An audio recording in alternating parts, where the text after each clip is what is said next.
안녕하세요. 이번 강의는 복습하는 차원에서 실무는 입력 없고 이론도 상세풀이가 아니라 포인트만 잡아서 강의하는 강좌가 됩니다.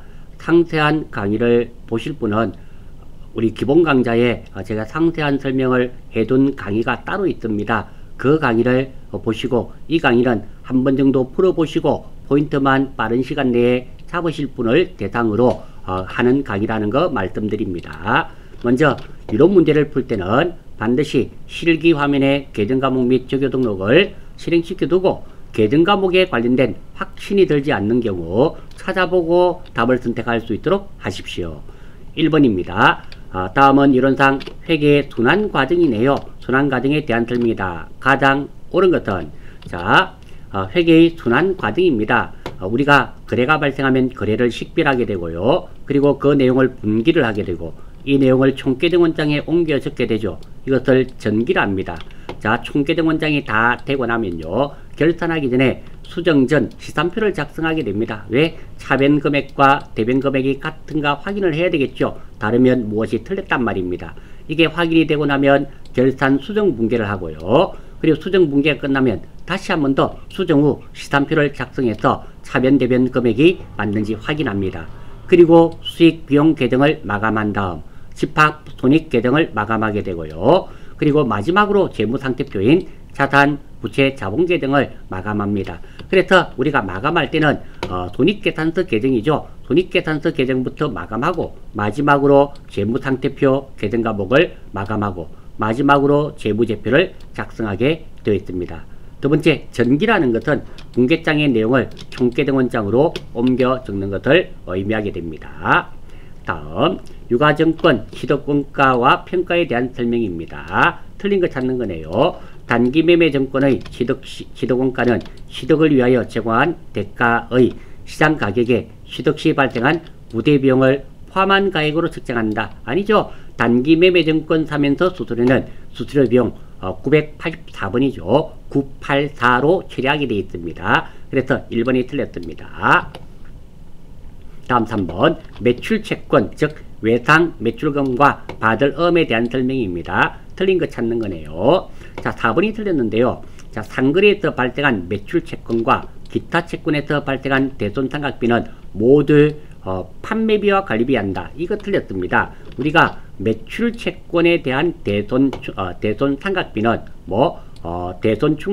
대손상각비로 처리되는 게 맞습니다. 매출채권은 대손상각비지만 기타 채권이죠. 즉 선급금이나 단기 대여금 이런 것들도 대손이 발생할 수 있습니다. 그런 거는 기타의 대손상각비로 처리하게 되어 있습니다. 그래서 모두 판매비와 관리비로 처리한다는 이 말이 틀린 말이 되겠습니다. 4번 다음 회계상의 다음 결합관계를 표시한 것이다. 옳지 않은 것은 요거는 생략해도 되겠습니다. 전산액이 2급의 정도 나오는 거니까 5번 사채에 대한 설명으로 틀린 것은 유효이자율법 적용 시 사채 할인 발행 차금 상가계획은 매년 감소한다. 이거 한번 보겠습니다.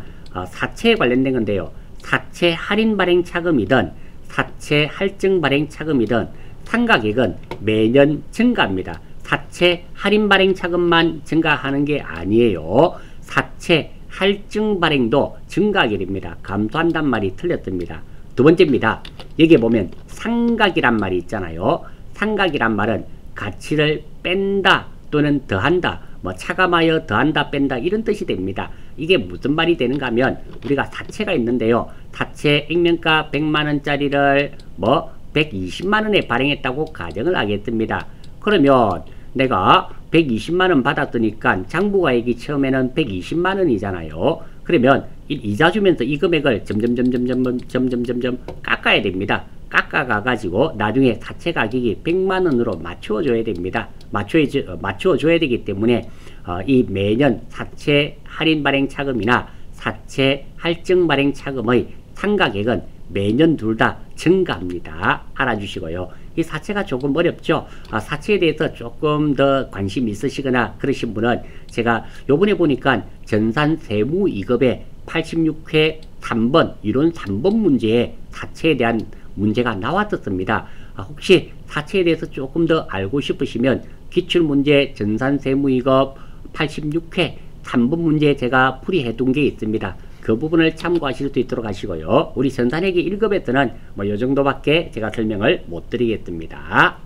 자, 다음 6번 부채로 분류할 수 없는 계정과목. 이렇게 계정과목이 4개가 나왔잖아요. 그러면 어디에서 계정과목 및 적요 등록에서 컨트롤 F를 이용해서 찾으면 간단하게 맞출 수 있습니다. 대손 충당금은 매출 채권의 차감적 계정이지 부채가 아닙니다. 다음 자본금이네요. 자본금 1000만원의 인 회사가 현금 배당 10%, 자본금의 10%와 주식 배당 자본금의 10%를 각각 실시하는 경우 이 회사가 적립해야 할 이익준비금의 최소 금액은 얼마인가? 자, 이 문제를 맞추기 위해서는 이익준비금을 아셔야 됩니다. 이익준비금은 자본금의 2분의 1에 도달될 때까지 현금 배당액의 10%, 10분의 1 이상을 적립하게끔 되어 있습니다. 다만 주식 배당의 경우에는 그러하지 않는다라고 상법에 규정이 되어 있습니다. 따라서 지금은 자본금의 2분의 1에 도달이 안 됐다는 가정하에요. 지금 한번 보십시오. 재무상태표상 이익준비금 잔액은 얼마다? 50만원이잖아요. 2분의 1이면 500만원이 돼야 됩니다. 2분의 1에 도달되지 않았기 때문에 현금 배당액, 즉 자본금의 10%는 얼마? 100만원입니다. 100만원인데 이것에 현금 배당액의 10%니까 얼마? 10만원을 적립해 줘야 됩니다. 따라서 이익준비금 최소입니다. 최소 10만원 넘어 하는 것은 사실은 관계가 없는데요. 문제에서 최소 금액을 물어봤잖아요. 적립액은 현금 배당 100만원에서 그거의 10%가 10만원이 되겠죠. 그래서 이게 10만원입니다. 요거 실기 문제도 간혹 출제되니까 알아주시면 좋겠습니다. 8번 다음 중 일반 기업회계 기준에서 수익인식 기준이 틀린 것은 상품권 판매네요. 상품권은 판매한 날이 아니라 상품권이 재화와 교환되어 회수된 때가 팔린 날로 보는 겁니다. 그러니까 내가 백화점을 운영하고 있습니다. 고객이 상품권 사러 왔어요. 이때 10만원을 현금 받았습니다. 그럼 차변에 현금 10만원, 대변에는 선수금으로 해둡니다. 해두었다가 이 상품권을 가지고 있는 사람이 재화와 교환합니다. 상품 매출 10만원, 선수금 10만원 이렇게 떨어버리게끔 되어 있습니다. 그래서 상품권의 판매는 상품권이 재화와 교환되어 회수된 때가 판매된 날로 봅니다. 다음 9번 다음 중 원가에 대한 설명으로 가장 옳은 것은 맞는 거네요. 자, 직접 노무원가는 기초원가에 포함되지만 가공원가에는 포함되지 않는다. 기초원가는 직접 재료비와 직접 노무비가 있고요. 가공원가는 직접 노무비와 제조간접비가 있죠. 그래서 직접 노무비는 여기에도 들어가 있고 여기에도 들어가 있기 때문에 둘 다 포함됩니다. 맞는 거죠. 둘 다 포함되는데 이게 포함되지 않는다 했으니까 1번 틀렸습니다. 직접 재료비는 기초원가와 가공원가에 모두 해당된다. 직접 재료비는 여기에만 있잖아요. 기초원가에만 있지 가공원가에는 없습니다. 매몰원가는 의사결정 과정에 영향을 미치는 원가를 말한다. 아니죠. 3번은 기회비용에 대한 말입니다. 매몰원가는 해당이 없어요. 그리고 제조활동과 직접 관련이 없는 판매활동과 일반 관리활동에서 발생하는 원가를 비제조원가란다. 예, 맞습니다. 이 문제는 포인트는 이게 되겠죠. 매몰원가는 과거에 발생한 결과로서 현재나 미래의 의사결정 과정에 영향을 미치지 않는 원가를 말하게 되며 기회비용은 어떠한 한 가지 일을 선택할 때 다른 한 가지를 선택함으로써 이렇게 되는 비용입니다. 이것은 기회비용은 의사결정에 고려가 되어야 됩니다. 따라서 3번 이게 매몰원가에 대한 말이 아니라 의사결정에 영향을 미치는 원가는 기회비용입니다. 자, 이 문제의 포인트는 매몰원가와 기회비용에 대한 개념을 알고 있는지를 물어본 문제였습니다. 다음 자료를 기초로 단기 제품 제조원가를 계산하면, 자, 이 문제는 중요합니다. 아래 공식 세 가지는 반드시 출제된다고 생각하시고 외우고 계셔야 돼요. 이 공식 여러분들이 외우고 계시면 충분히 풀 수 있습니다. 혹시 놓치신 분은 반드시 외우고 있어야 되는데 놓쳤다 생각하시면 돼요. 지금은 마지막 공식이 이용됐네요. 매출원가가 84만원입니다. 그대로 적었습니다. 다음 기초 제품 재고액이네요. 그대로 적었습니다. 그리고 기말 제품 재고액이네요. 그대로 적었습니다. 그리고 요거 X, 이거 구하는 문제죠. 요 단기 제품 제조 원가를 구하는 문제가 됩니다. 대비해서 여러분들이 풀어보시면 돼요. 다음 보조 부분 배분 방법입니다. 자, 요거 직접 배분법은 용역 간의 관계를 완전히 무시하고 n분의 1로 나누는 방법입니다. 그래서 배분하는 방법이 간단해요. 대신에 간단한 대신에 정확하지 않습니다. 그런 반면에 상호 배분법은 용역 간의 관계를 완전히 고려하여 배분하는 방법입니다. 그래서 배분하는 방법이 복잡합니다. 왜? 서로 상호 간의 관계가 고려가 되어야 되기 때문입니다. 대신에 원가가 아주 정확하죠. 사실은 이게 제일 정확합니다. 단계 배분법은 이 두 가지의 중용입니다. 일정 부분은 직접 배분법을, 일정 부분은 상호 배분법을 이용해서 배분하는 방법입니다. 직접 배분법과 상호 배분법의 중간 정도가 되는 겁니다. 다음 12번 개별원가 계산과 종합원가 계산의 차이점을 설명한 것으로 틀린 것은 자, 종합원가 계산은 동종의 종합원가는 공장에서 대량 생산하는 거죠. 개별원가는 수작업하는 겁니다. 주로 고가입니다. 동종 제품을 연속적으로 대량 생산하는 업종에 적합하다. 예, 맞습니다. 개별원가 계산은 종합원가에 비해 제품별 정확한 원가 계산이 가능합니다. 예, 맞죠? 왜? 각각 원가를 구하기 때문입니다. 개별원가 계산은 직접비, 간접비의 구분과 제조 간접비의 배분가 가장 중요한 방법입니다. 예, 맞습니다. 종합원가 계산은 작업 원가표에 의한 틀렸죠? 작업 원가표에 의해서 원가를 배분하는 것은 개별 원가 계산이 되고요. 종합원가 계산은 완성품 환산량을 기준으로 원가를 배분하고 있습니다. 그래서 정답은 4번이 되겠습니다. 13번 다음 중 부가가치세법에 대한 설명으로 틀린 거 찾는 거네요. 부가가치세는 일반 소비세이며 간접세 맞습니다. 현행 부가가치세는 전단계 거래가 아니죠. 세액공제법입니다. 그래서 답은 2번이 틀렸고요. 부가가치세의 역진성을 완화하기 위하여 면세 제도를 두고 있습니다. 예, 맞습니다. 소비지국 과세 원칙을 채택하고 있어요. 역진성이란 말은 소득이 적은 사람이 더 많은 비율의 세금을 납부하게 되는 것을 역진성이라며 이 역진성은 좋지 않은 의미가 됩니다. 활동적이다 이런 뜻이 아닙니다. 그래서 정답은 2번이 되겠네요. 14번 다음 중 부가가치세법상 간주공급에 해당하지 않는 것은 자, 간주공급부터 아셔야 됩니다. 간주공급이란 사실상 재화의 공급에 해당하지는 않지만 일정한 요건에 해당하는 거래를 세법상 재화의 공급으로 간주하는 것, 즉 부가세 납부해야 된단 말입니다. 현물 출자는 재화의 실질 공급에 해당된다. 사업상 정려, 이거 팔았다 치고 부가세 납부해야 됩니다. 폐업시 잔존재화, 내가 내한테 팔았다 치고 부가세 납부해야 됩니다. 개인적인 공급, 이것도 마찬가지입니다. 내가 팔았다 치고 부가세는 납부해야 됩니다. 하지만 현물 출자는 이거는 간주 공급이 아니라 실질 공급, 현물 출자는 실질적으로 공급에 해당이 됩니다. 그래서 간주 공급이 아니란 말이에요. 이것도 부가세 납부해야 되는 겁니다.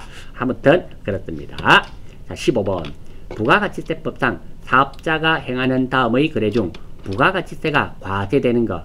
자, 상가에 부수되는 토지의 임대, 주택의 임대. 이거죠. 이거 같은 경우는 아래쪽입니다. 자, 이거 참 혼돈됩니다. 어렵습니다. 항상 기준은 무엇이라더라? 토지입니다. 땅은 면세죠. 땅은 면세입니다.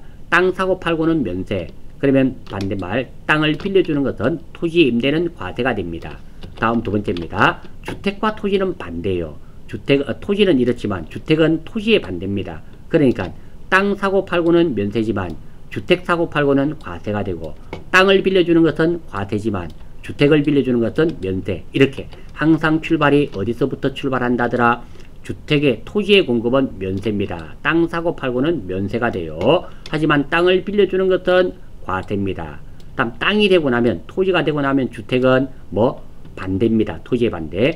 그러니까 주택의 공급이 면세니까 토지의 공급은 과세가 되고 주택의 임대가 과세니까 토지의 임대가 과세니까 주택의 임대는 면세가 됩니다. 다만 이 중에서도 주택의 공급 중에서도 국민주택 규모 이하는 면세입니다. 왜? 우리가 주택하면 큰 주택은 과세지만 우리가 살기 위해서 60제곱미터라 그러죠. 국민주택 규모 이하는 사고 팔더라도 면세 쌉니다. 그 정도. 자, 이름으로서 이론은 마무리하고요.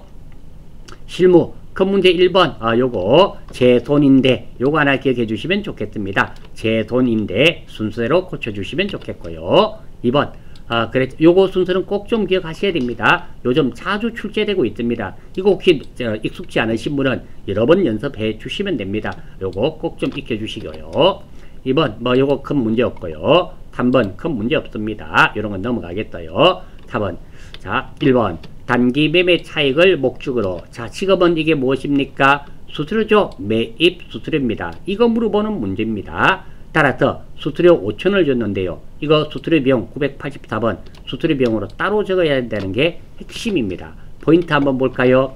자 지도금가 중에서 자 예외적으로 단기 매매증권을 구입하면서 수수료는 수수료 비용 984번입니다. 영업외 비용으로 따로 적습니다. 또 하나 더 매도 가능 증권과 만기 보유 증권 구입하면서 수수료는 따로 적으면 안 됩니다. 단기 매매 증권만 따로 적습니다.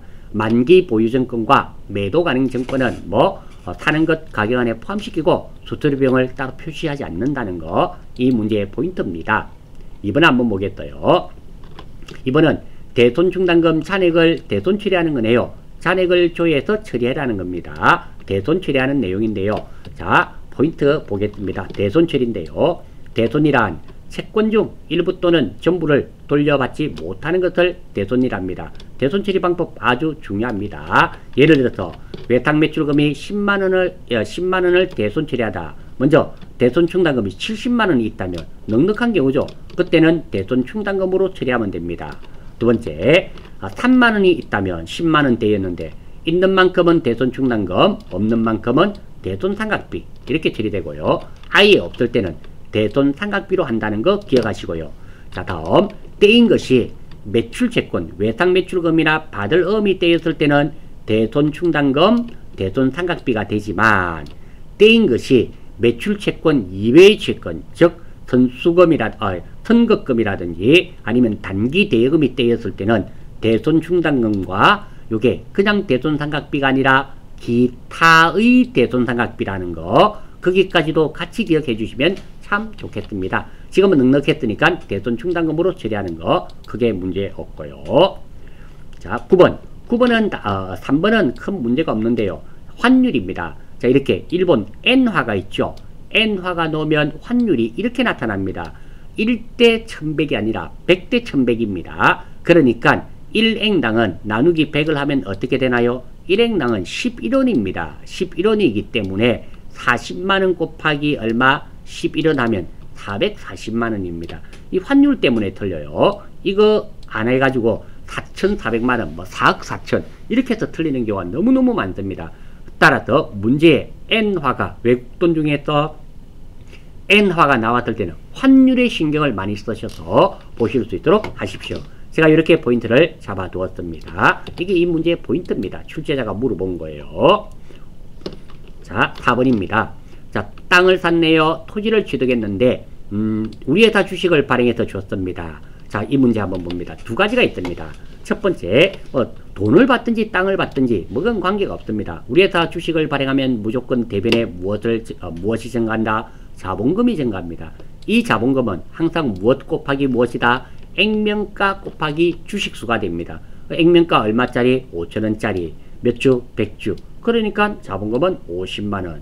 자, 토지는 100만원짜리 받았습니다. 할증 발행됐죠. 그러면 주식 발행 초과금이 나머지가 50만원이죠. 50만원 됩니다. 50만원이 되고요. 다음 두 번째입니다. 자, 여기서 꼭 기억하셔야 되는 것은 이렇게 자본에 관련된 이런 계정이 나타나면 반드시 상대 계정을 보셔야 됩니다. 즉 주식 발행 초과금의 상대 계정 과목은 무엇입니까? 주식 할인 발행 차금입니다.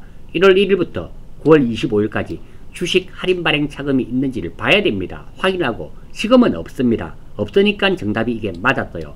만약에 주식 할인 발행 차금이 1월 1일부터 9월 25일 사이에 10만원이 있었다고 가정을 하면 이렇게 하면 안 됩니다. 만약에 주식 할인 발행 차금이 10만원 있었다고 가정 한번 해보겠습니다. 여기다가 주식 할인 발행 차금이 10만원 조회해봤더니 10만원이 있었다 되면 이렇게 하면 안 된다 그랬죠. 어떻게? 먼저 상계 처리돼야 됩니다. 여기 주식 할인 발행 차금, 주식 할인 발행 차금 얼마? 10만원 이렇게 해주시고요. 주식 발행 초과금은 이제 얼마가 된다? 40만원으로 돼야 됩니다. 이렇게 상계 처리해야 된다는 거, 이거 반드시 기억하셔야 됩니다. 요게 조금 어려운 것은 사실입니다. 사실이지만 우리가 내공을 높이기 위해서는 여기까지 아시고 이 문제는 마무리가 되어야 된다는 거 말씀드리면서 이 문제는 마무리하겠습니다. 자, 다음 포인트 요것도 한번 잘 읽어보시고요. 요것도 수수료 처리죠. 수수료 처리 요것도 좀 중요한 부분에 해당이 됩니다. 다음 배서 양도네요. 이 문제는 배서 양도가 나오면 무조건 받을 어음이 되겠죠. 그리고 배서 양도한 이 거래처가 요 지금 보니까 약속 어음이고요. 누가 발행했습니까? 평화산업. 이 거래처가 걸려야 된다는 거, 이게 포인트가 됩니다. 따라서 포인트 한번 볼게요. 배서 양도입니다. 남이 발행한 어음을 주거나 받거나 하는 것. 따라서 배서 양도는 받을 어음입니다. 그리고 받을 어음이 되고 이 배서 양도가 나오면 제3의 거래처가 반드시 기재가 되어야 됩니다. 지금 한번 보십시오. 나는 누구한테 외상값 받습니까? 동아전자입니다. 그래서 외상 매출금은 동아지만 이 어음은 누가 발행했다? 평화가 발행하지 않았습니까? 이 거래처를 실수하실 수가 있다라는 겁니다. 이거 하나 포인트로 잡고 넘어가겠습니다. 6번 영업직 직원이네요. 800번 되죠. 대한 일본 내염 접종에 대한 세계로 병원에서 실시하고 접종비용 250만원을 이 문제는 뭐 다른 거 없네요. 신한카드로 결제했네요. 카드로 결제하면 돈을 안 주고 안 받았습니다. 지금 복리후생비를 주는 내용인데 돈을 안 주는 내용이니까 외상매입금이 아니라 미지급금, 이거 하나 알아주시고요. 두 번째, 카드사가 이렇게 놓으면 거의 카드사가 이렇게 거래처로 걸어줘야 된다는 거, 이 문제의 포인트는 이렇게 잡고 넘어가겠습니다. 매입 매출 전표 한번 볼게요. 매입 매출 전표는 무엇이 중요한가 하면 이겁니다. 이거 맞추시면 거의 틀리지 않습니다. 두 번째입니다. 매입 매출 전표는 매출에서는 거의 틀리지 않습니다. 매입에서 거의 틀려요. 자, 한번 볼게요. 지금은 보니까 제품을 판매했네요. 팔고 세금 계산서 꺼내줬으니까 뭐가 되겠다? 매출 과세가 되겠죠? 매출 과세. 왜? 세금 계산서 발행해줬잖아요. 전자 세금 계산서. 그래서 매출 과세. 이 문제는 뭐 간단한 문제라서 요 정도 하고 넘어가겠습니다. 자, 다음 공장에서 사용할 화물차네요. 이거는 이 문제의 핵심은 뭐? 화물차입니다. 차입니다. 차는 승용차인지 화물차인지를 구분하셔야 돼요. 화물차에 관계된 구입과 유지, 크기에 관련된 모든 것은 매입세 공제됩니다. 다만 승용차는 불공이죠. 매입세 공제되지 않는데 뭐 경차 1000cc 미만은 매입세 공제된다. 그게 핵심입니다. 지금은 화물차니까 매입세 세금계산서 교부받았죠. 그래서 매입세 공제되는 겁니다. 돈을 주는 내용이니까 매입이고요. 부가세 줬죠? 줬습니다. 이해가 되고요. 이렇게 매입이면서 부가세 줬을 때는 반드시 불공사유인가 물어봐야 됩니다. 화물차는 불공사유가 아니라 그랬죠. 뭐 받았나요? 세금계산서 교부받았죠. 그래서 매입이면서 과세. 이것이 이 문제의 핵심은 매입 과세가 핵심이 됩니다. 자, 여기에 포인트 다시 한번 볼까요? 승용차 관련 매입세액은 불공입니다. 단 1000cc 미만 경차는 매입세액 공제가 됩니다. 화물차 관련 매입세액은 다 공제가 돼요. 그래서 지금은 매입 과세가 됩니다. 다음 3번이네요. 자, 이 문제는 공장 신축을 위해 방배로부터 건물이 있는 토지를 취득하였습니다. 여기서 오해하셔서는 안 됩니다. 내가 공장을 짓기 위해서 땅을 샀습니다. 근데 그 땅 위에 건물이 있었어요. 그러니까 이 건물은 필요 없는 거를 어쩔 수 없이 땅 사면서 어쩔 수 없이 샀던 겁니다. 그리고 토지 가액은 1000만원, 건물 가액은 100만원, 부가세 별도로 표시가 되어 있죠. 토지는 당연히 부가세가 없습니다. 땅 사고 팔고는 이론 공부하면서 공부했죠. 면세입니다. 건물 가액은 100만원. 부가세 별도란 말은 이 건물에 대한 부가세가 별도란 말이죠. 토지는 부가세가 없습니다. 됐고요. 건물 취득에 대하여 전자세금계산서를 취득하고 수취하고, 그렇죠. 건물에 대해서 전자세금계산서를 발급받았습니다. 그리고 자, 전자세금계산서 수취분에 대해서만 매입매출전표를 입력하시오. 그러니까 건물에 대해서만 해란 말입니다. 하지만 이 건물은 내가 사용하기 위해서 샀다? 아닙니다. 공장 짓기 위해서 땅을 샀는데 어쩔 수 없이 같이 샀던 겁니다. 그러니까 토지 부대 매입세액이 되겠죠. 그렇게 될 겁니다. 토지 부대 비용이 되는 겁니다. 매입 부대 비용이 되는 거예요. 따라서 돈 주는 내용인가? 맞죠? 매입입니다. 부가세 줬죠? 100만원에 10만원 줬습니다. 예. 불공사유인가? 이거는 예가 됩니다. 왜? 토지 구입에 따른 부대 매입입니다. 그래서 불공이 된다는 거. 이 문제는 매입 불공이라는 거, 이게 가장 큰 포인트입니다. 가장 큰 포인트가 되고요. 두 번째로 하나 더 본다면, 자, 토지 가격이 100만원이 아닙니다. 110만원. 뭐 불공일 때는 부가세 대거금이 나타나지 않지 않습니까? 그래서 부가세 대거금은 사는 것 가격 안에 포함시켜야 된다는 이것이 포인트가 되겠습니다. 다음 4번이네요. 영업부에서 사용할 소모성 물품. 소모성 물품이니까 소모품입니다. 구입하고 현금으로 지급. 이거는 이게 핵심이네요. 소모성 물품, 소모품. 소모품은 계정 과목이 두 가지잖아요. 소모품도 있고 소모품 B가 있는데, 비용일 때는 뭐 소모품 B, 자산일 때는 소모품. 지금은 소모성 물품, 소모품 자산으로 해라 그랬죠. 소모품이 핵심 포인트가 되고, 또 하나 더 현금 영수증을 주고받았으니까 받았네요. 현금 과세가 되겠죠. 따라서 이 문제의 포인트는 두 가지입니다. 첫 번째 매입 현가와, 그리고 뭐 소모품 자산이니까 소모품으로 처리한다는 거. 이 문제의 포인트가 됩니다. 다음 5번. 자, 구매 확인서 나왔네요. 구매 확인서, 신용장, 노면매가 든다. 영세죠, 영세. 이 문제의 포인트는 영세로 잡겠습니다. 자, 이 문제는 제가 아래쪽에 적어두었죠. 자, 포인트 한번 볼게요. 외국과 거래를 하는 경우입니다. 영세인 경우는 구매 확인서 또는 신용장 또는 영세율 세금 계산서가 나오면 그 놈은 다 영세입니다.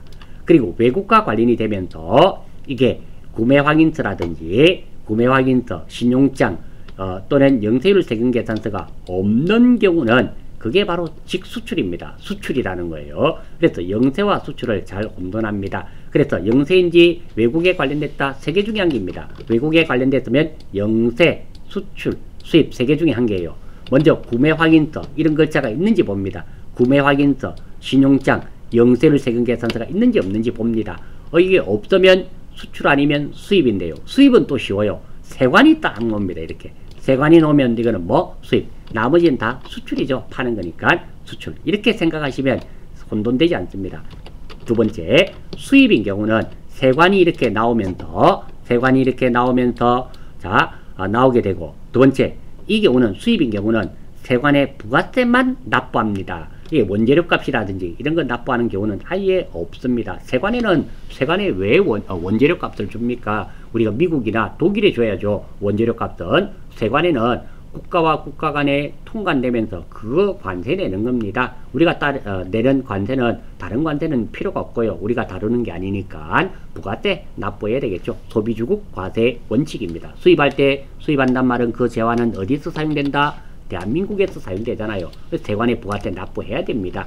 그게 수입이에요. 다시 한 번 더. 수입은 뭐가 논다? 세관이 놉니다. 세관이 놓고, 이렇게 세관이 놓으면 뭐? 세관에 부가세만 납부하는 내용이라는 거 포인트로 잡겠습니다. 자, 6번이네요. 영업부. 그랬죠? 접대 목적이네요. 부가세 줬죠? 자, 이게 만약에 접대 목적인데 부가세 안 준 거 있어요. 그러면 불공 아닙니다. 잘 틀립니다. 부가세 줬는지 안 줬는지 잘 봐야 됩니다. 아싸, 접대비 불공 아닙니다. 접대 목적 불공 맞아요. 맞다 아니다. 그게 뭔 말입니까? 부가세죠, 부가세. 접대 목적이라 하더라도 부가세를 줬을 때는 뭐가 된다? 불공입니다. 하지만 부가세를 주지 않았을 때는 면세죠, 면세. 그게 가장 잘 틀려요. 이게 예를 들어서 동양마트에서 꽃을 샀습니다. 30만원에 부가세 없죠.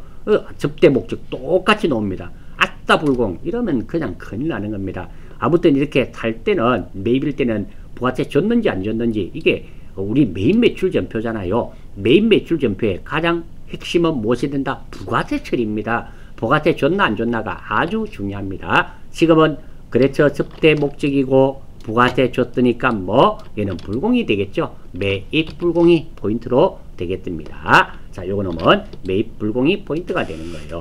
그리고 불공 사유 있죠. 제가 이렇게 적어 두었습니다. 이거 한 8가지 제가 적어 두었는데요. 이거 달달달달 꿰고 계셔야 됩니다. 반드시 하셔야 되는 내용이고 적용시킬 수 있어야 됩니다. 힘이 드시더라도 우리가 전산회계 1급 공부하시는 분이 이거 놓치시면 곤란하다. 이렇게 말씀드리면서 이 내용은 넘어가겠습니다. 자, 수정하는 문제네요. 수정하는 문제. 1번 한번 볼까요? 법인카드 공장 화물차에 대한 주유하면서 33만원 부가세 포함 법인카드로 결제하였다. 매입 매출 전표에 입력을 해서 매입세 공제 못 받는 걸로 처리했네요. 그러면 이 내용을 가지고 이렇게 우리가 매입 매출 전표 돈을 줬는가? 줬죠. 매입입니다. 부가세 줬나요? 부가세 포함이잖아요. 예, 맞아요. 불공사유 아니죠. 화물차니까. 못 받았나요? 카드 명세서 카드 과세입니다. 그리고 이렇게 분개해 가지고 틀린 것만 고쳐주시면 됩니다. 별거 없고요. 2번입니다. 자, 2번 문제는 확정급여형 퇴직연금입니다. 퇴직연금은 포인트가 이거예요. 확정기여형과 확정급여형이 있습니다. 이렇게 있는데요. 자, 말과 계정 과목에는 뭐 급여가 몇 번 논다더라? 한 번만 놉니다. 확정기여형, 급여란 글자가 없잖아요. 그럼 계정 과목에 급여가 반드시 나와야 됩니다. 확정급여형, 말의 급여가 나왔잖아요. 계정 과목에 급여가 나오면 안 됩니다. 두 번째입니다. 이 계정 과목은 퇴직금에 관련된 것은 퇴직이라 치면 나옵니다. 찾아서 선택할 수 있는 능력만 있으시면 됩니다. 물론 외워주시면 좋죠. 좋습니다. 자, 마찬가지예요. 지금 한번 볼게요. 확정급여형 퇴직연금. 급여가 나왔죠. 계정 과목에는 급여가 나오면 된다, 안 된다? 안 되겠죠. 근데 급여가 나왔잖아요. 이 계정 과목이 틀렸답니다. 뭐 급여가 나왔기 때문에 퇴직연금 운용자산으로 해야 되겠죠. 그게 핵심입니다. 아마 이 문제는 이 내용만 어느 정도 정확하게 핵심을 잡고 계셨다면 크게 문제없이 맞추실 수 있는 부분이라는 거 말씀드리면서 넘어가겠습니다. 결산이네요. 결산은 자동과 수동이 있습니다. 항상 수동부터 먼저 하셔야 됩니다. 감가상각비 자동 결산입니다. 결산 자료 입력에 있는 겁니다. 그리고 법인세 비용, 법인세 등 이것도 자동 결산이 있습니다. 자, 매출채권, 이것도 외상매출금 받으름, 이것도 자동 결산이 있습니다. 그런데 이 문제는 한번 해보시면 대손충당금을 구해보시면 외상매출금과 받으름에 대한 대손충당금을 구하면 이게 대부분 플러스 금액이었습니다. 그래서 결산자료에 입력만 하면 됐었어요. 근데 이 문제는 한 몇 년입니다. 제가 한 3, 4년 정도 문제는 안 나온 것 같아요. 한 2, 3년 한 10번, 15번 사이에는 안 나왔습니다. 아주 독특하게 나왔네요. 잘은 안 나오는 문제였습니다. 주로 결산자료 입력하면 되는데요. 마이너스가 됐습니다. 이렇게 마이너스가 되면 꺼내 쓰는 겁니다. 대손충당금은 잘 생각 한번 해보십시오. 내가 떼일 때를 대비해서 적립하여 두는 돈입니다. 모자라니까 보충법이란 말이 채워 넣는 것을 말하는 겁니다. 부족한 부분을 채워 넣는 게 보충법이에요. 그래서 대손충당금이 내가 요만큼 있는데 필요한 건 이만큼이에요. 그럼 부족한 이만큼을 채워 넣는 게 보충법입니다. 그런데 내가 내가 대손충당금은 이만큼 있는데 필요한 게 요만큼밖에 없어요. 그러면 나머지 이만큼은 꺼내 써야 되겠죠. 그게 대손충당금 환입입니다. 지금 이 문제의 경우는 대손충당금을 구해보시면은 이게 마이너스가 나와요. 즉 마이너스가 나온단 말은 뭐 꺼내 쓴단 말입니다. 이렇게 대손충당금을 꺼내 쓰는 것을 대손충당금 환입이란다는 거. 이게 이 문제의 포인트입니다. 요거 하나 익혀주시고요. 자주로는 출제되는 문제는 아닙니다. 아마 이거 86회 때 이 문제 틀리신 분이 상당히 있으시리라 생각이 되네요. 항상 이렇게 수동부터 먼저 입력하고 자동 결산을 하시고 자동 결산이 끝나고 나면 꼭입니다. 어떤 거? 전표 추가 버튼을 눌러야 됩니다. 이게 전표가 추가되었는지 반드시 확인을 해야 됩니다. 자, 그래서 자동 결산까지 다 하고 나면은 위쪽에 보시면 전표 추가라는 버튼이 있어요. 이게 꼭 눌리고 일반 전표 12월 31일 날 들어가 봐야 됩니다. 전표가 넘어왔는지. 요거 놓치시는 분 많습니다. 요거 놓치지 않도록 하십시오. 여러분으로서 결산은 마무리하겠습니다. 자, 조회합니다. 조회는 항상 이 순서대로 저는 항상 어떤 문제든지 간에 조회는 이 순서에 의해서 조회를 합니다. 여러분들도 실무에 많이 사용하시는 분은 이 순서대로 하실 필요가 없습니다. 왜? 몸에 익혀져 있으니까. 하지만 우리가 실무에 익숙하지 않으신 분은 나름대로의 순서를 정하셔서 꼭 이 순서대로 하시는 게 유리합니다. 회사 이름이나 거래처란 글자가 있으면 거래처, 물론 부가세에 있으면 신고서, 합계표, 매입 매출장 이 순으로 하는 게 맞고요. 부가세와 관련이 없으면 회사 이름이나 거래처라는 글자가 있으면 거래처 원장, 없으면 정기분, 유동, 비유동 이런 게 있으면 뭐 결산 재무제표의 재무상태표, 계정 과목이 한 개가 있든지 한 개가 추측되면 총계정 원장, 그리고 시작월이 1월부터이면 합계단익산표, 1월부터가 아니면 1월계표 이렇게 조회하시면 됩니다. 물론 내가 합계단익산표를 봤는데 없으면 1월계표를 또 찾아보시면 돼요. 여기도 없으면 거래처 원장부터 한번 다 들어가 보세요. 요 안에는 있습니다. 이렇게 찾으시면 돼요. 1번 한번 볼까요? 1기 확증이네요. 부가세니까 이는 뭐 부가세 신고서 보고요. 확인이 안 되면 합계표 보시고, 여기도 확인 안 되면 매입 매출장에 가보십시오. 그러면 무조건 찾으실 수 있습니다. 2번입니다. 1기 확정신고, 확정이니까 부가세에 관련된 거죠. 신용카드로 매입한 사업용 고정자산 금액은, 자, 부가세 신고서, 요건 한번 해볼까요? 부가세 신고서 한번 가보겠습니다. 자, 부가세 눌러주시고요. 부가세 신고서 눌리고, 1기 확정이죠? 1기 확정입니다. 그럼 01부터 0630 이렇게 하고 엔터.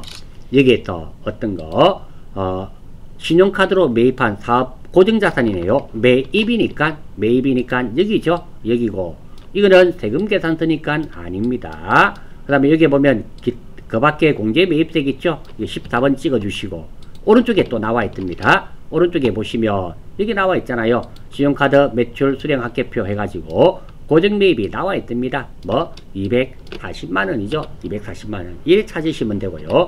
또는 이거 매입 매출장에서도 한번 찾아보겠습니다. 자, 한번 볼게요. 회계관리에서 다른 데도 있어요. 매입 매출장 여기 있죠. 여기 한번 눌러보겠습니다. 눌러주시고, 기간은 0401부터 뭐 0630까지죠. 자, 지금은 무엇이었나요? 매입이었나요? 매출이었나요? 매입이죠. 매입이니까 3번 눌러주겠습니다. 자, 여기에 보면 매입 눌러주시면 돼요.